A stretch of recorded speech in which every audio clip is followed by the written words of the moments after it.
ఇది ఒక నిజ జీవిత ఘటన. మానవ సమాజాన్ని షాకుకు గురిచేసిన సంఘటన. భార్యాభర్తలే కలిసి చేసిన భయంకరమైన నేరం ఇది. మంచిర్యాల జిల్లాకు చెందిన ఓ వ్యక్తి, వయసు 31 సంవత్సరాలు, కరీంనగర్లో స్థిరపడి మర్బుల్ వ్యాపారం చేసేవాడు.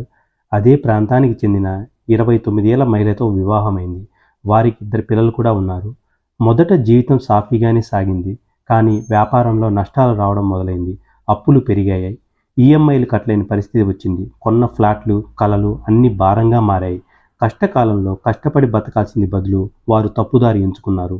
సులభంగా డబ్బు సంపాదించాలనే ఆశలో సామాజిక మాధ్యమాలనే ఆయుధంగా మార్చుకున్నారు. భార్య అందాన్ని వలగా ఉపయోగించారు. ఆకర్షణీయమైన పోస్టులు పెట్టడం ప్రారంభించారు. చాలామంది పురుషులు వారి వలలో పడ్డారు. అలా ఆమె వారిని తన ఇంటికి పిలిచేది, నమ్మకం పెంచేది, సన్నిహితంగా మెలిగేది. శృంగార సమయంలో భర్త రహస్యంగా వీడియోలు తీసేవాడు. ఆ వీడియోలే ఆయుధంగా మారాయి. తర్వాత మొదలైంది అసలు కథ.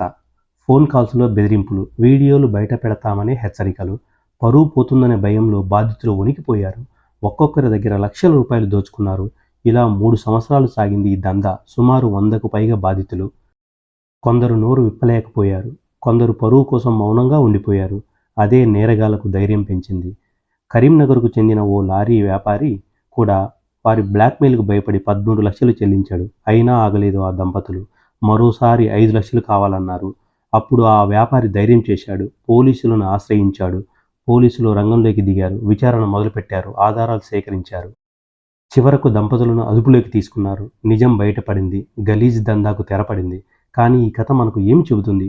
సోషల్ మీడియాలో పరిచయాలు ఎంత ప్రమాదకరమో తెలియజేస్తుంది. తెలియని వ్యక్తులపై నమ్మకం ఒక్క క్షణంలో జీవితాన్ని నాశనం చేయగలదు. నేరం చేసిన వారికి శిక్ష తప్పదు. చివరికి జీవితం నాశనం అవుతుంది. వారి తప్పులకు వారు మాత్రమే కాదు, కుటుంబం మొత్తం శిక్షించబడుతుంది.